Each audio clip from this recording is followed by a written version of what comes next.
Hi friends, আমি প্রথমবার mini blog করছি। তো হঠাৎ ইচ্ছে হলো একটু করার জন্য আর কি। তাই আমি একটি জন্মদিনের অনুষ্ঠানে গেছিলাম। সেখানে গিয়ে প্রথম একটা ফুড ব্লগ করছি। তো ওরা সেই দিনটার জন্য দারুণ আয়োজন করেছে, যেহেতু 5 বছরের জন্মদিন। অনেকে করে থাকে এটা। তো বৃষ্টিতে খুব ভুগেছে সেই দিনটাতে।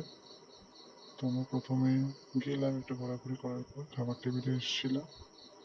খাবার টেবিলে যে রাধা পল্লবী আর চানা মশলা, খুব সুন্দর খেতে ছিল, কম্বিনেশনটা খুব বেশ ভালো ছিল। তারপর এলো এই যে ঝুরঝুরে আলু ভাজা। ঝুরঝুরে আলু ভাজার সাথে এসছে গরম সাদা ভাত, ধোয়া ওঠা সাদা ভাত। আর এই যে ভেজ ডাল, ভেজ ডালের সাথে আলু ভাজা। এই কম্বিনেশনটাও বাঙালির খুব প্রিয়, আমারও খুব প্রিয়। মাংসের থেকে বলতে গেলে আমি এটাই খুব বেশি ভালো খাই। এরপর এসছে পটল চিংড়ি। এই যে পটল চিংড়ি, পটল আর চিংড়ি টেস্ট অ্যাভারেজ ভালোই ছিল, খারাপ ছিল না, খেয়েছি বেশ ভালো।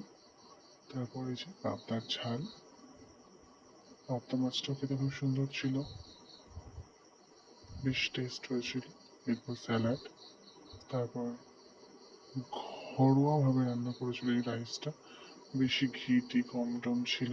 তারপর এই চিকেনটা তো খুব সামান্য মশলাতেই করা, মানে একটা অনুষ্ঠান বাড়িতে যেরকম রিচ হয় সেরকম রিচ নয়, খুব ভালো ছিল।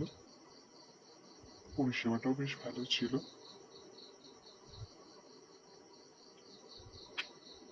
এরপর এসছে চাটনি, তারপর পাঁপড়, আর একটি কেশরী ভোগ। আরও মিষ্টিতে ছিল, তবে মিষ্টি বেশি খাই না, তবু খেলাম আজকের দিনটাতে।